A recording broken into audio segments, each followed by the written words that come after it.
ඉතින් අද කතා කරන්නේ ගොඩක් වැදගත් දෙයක් ගැන. ඒ කියන්නේ රට යන්න ඉන්න කෙනෙක්ට වැදගත් කාරණාවක් ගැන තමයි අද කතා කරන්නේ. ඒ තමයි කොහොමද අපි ඩ්‍රයිවර් ලයිසන් එක අපිට තියෙන ලංකාවේ තියෙන ඩ්‍රයිවිං ලයිසන් එක ඉන්ටර්නැෂනල් කරගන්නේ කොහොමද කියලා තමයි අද කතා කරන්නේ. එහෙනම් දිගටම වීඩියෝ එකත් එක්ක රැඳිලා ඉන්න අපි කතා කරමු කොහොමද මේ වැඩේ කරන්නේ කියලා. ඉතින් ඔයාලා ඒකට AA සිලෝන් කියන ආයතනයට යන්න ඕන. මේ ආයතනයෙන් තමයි මේ වැඩේ කරගන්න පුළුවන්. ඉතින් ඔයාලට මම කෙටියෙන් කියන්නම් කොහොමද කරන්න කියලා වැඩේ. අවශ්‍ය ඩොකියුමන්ට් මොනවද කියන්නේ. ඉතින් අපිට මේ වැඩේට ඩොකියුමන්ට් විදියට ඕන ඩ්‍රයිවර් ලයිසන් එක ඕන. ඒ වගේම පාස්පෝර්ට් සයිස් ෆොටෝස් 3ක් ඕන. ඒ වගේම ලයිසන් එකේ ෆොටෝකොපියක් සහ අවශ්‍ය වුණොත් පාස්පෝර්ට් එක සහ පාස්පෝර්ට් එකේ ෆොටෝකොපියක් අරගෙන යන්න. වැදගත්ම දේ තමයි ලයිසන් එක. ඔයාගේ ලංකාවේ තියෙන ලයිසන් එක අවුරුද්දකට වඩා වැඩි කාලයක් තියෙන්න ඕන වළංගු භාවය. ඒ කියන්නේ එක්ස්පයර් වෙන ඩේට් එක අවම අවුරුද්දක්වත් තියෙන්න ඕන. ඒක නිසා ඔයාලා ඒකත් සැලකිලිමත් වෙන්න. ලයිසන් එක එක්ස්පයර් වෙන්න ළඟයි නම් ලයිසන් එකත් අලුත් කරගෙන යන්න.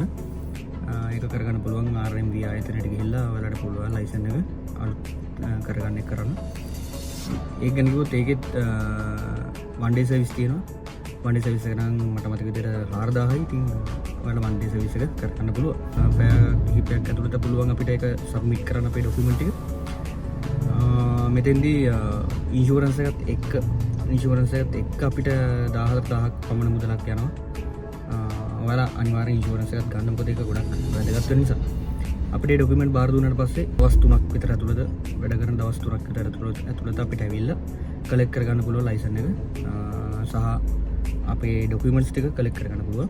මුලින්ම ඔයාලා ගියාට පස්සේ ඒ ඩොකියුමන්ට් ටික කවුන්ටරේට දෙන්න ඕන. ඊට කලින් ෆෝම් එකක් තියෙනවා ෆිල් කරන්න. මම මෙතන උඩ දාලා තියන්නම් ඒ ෆෝම් එක. ඔයාලට මම ලින්ක් එකක් දාලා තියන්නම්. ෆෝම් එක ඩවුන්ලෝඩ් කරගන්න පුළුවන්. ඩවුන්ලෝඩ් කරගෙන ෆිල් කරගෙන යන්න. ඒ ටික රෙඩි කරන් ගියාට පස්සේ ඔයාලට ලේසි එතෙන්ට ගිහිල්ලා ෆිල් කරන්න අවශ්‍ය නැහැ. අපිට ෆෝම් දෙකක් හම්බ වෙනවා. ඇත්තටම ඒ ෆෝම් එක නම් අපිට එක ෆෝම් එකක් විතර අපිට ඩවුන්ලෝඩ් කරගන්න පුළුවන් වෙන්නේ. අනිත් ෆෝම් එක එතෙන් ගිහිල්ලා තමයි අපිට ෆිල් කරගන්න පුළුවන්. ඉතින් මේ ෆෝම් දෙක ෆිල් කරලා ෆොටෝ ගෑලි තුනත් එක්ක කවුන්ටරේට දෙන්න. පේමන්ට් එක කරන්න account එකට යන්න ඕන. ඒ ටික තමයි කරන්න තියෙන්නේ. සරල ප්‍රොසෙස් එකක් තියෙන්නේ. ගොඩක් ලේසි.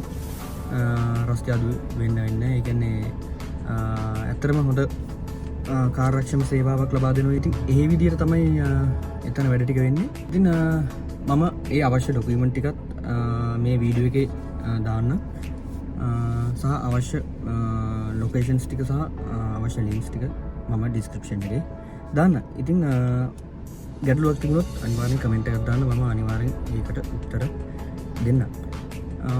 එහෙනම් ඉතින් ගිහින් එන්න. ඔයගේ අලුත් වීඩියෝ එකකින් ආයෙත් හම්බෙමු.